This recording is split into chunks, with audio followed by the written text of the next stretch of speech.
So one morning, leaving New Orleans on a New Year's Day, right, head back to Chicago, she said that we should stop at a Denny's for breakfast.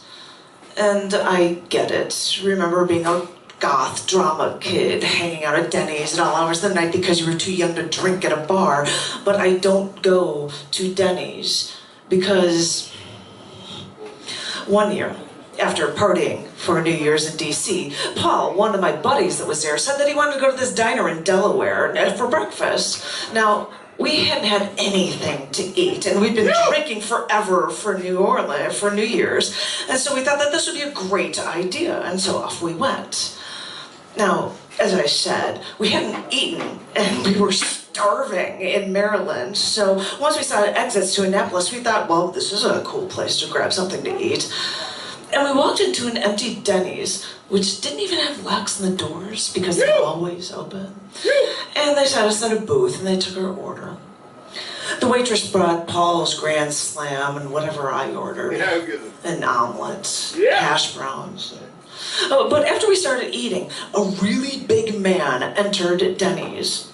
And even though the Denny's was empty, they sat him right behind me in the booth right next to us.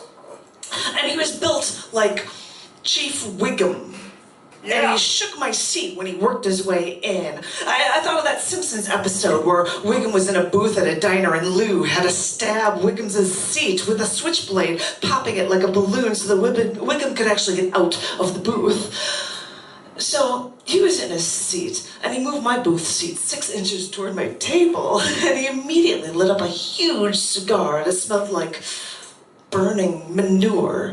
Now, how would I know what burning manure smells like? Well, look, I worked on a farm. I lived on one for a bit, so when I tried to eat right there, all I could smell was that burning manure. So, not 2 minutes after Wiggum sat down, I started hearing noises from my seat, and it started moving from the guy behind me. A minute into the gurgling noises, which sounded more and more like heaves, I suddenly heard what sounded like wet concrete splattering against cement. This man right behind me was shaking and threw up for over 1 minute. Now, instead of burning manure, it could all smell was like his alcohol and bile. So I said to Paul right then and there, we are leaving and not paying for this food. Still eating, Paul said, what? Why? So after I tyrannically whispered about the smells and sounds of the fat man's vomiting escapades, this nonplussed friend of mine, Paul, relented and followed me to leave.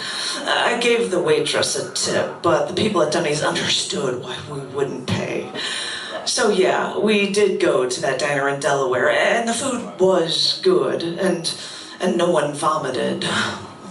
And you know, for a minute there, I even thought about getting biscuits and gravy.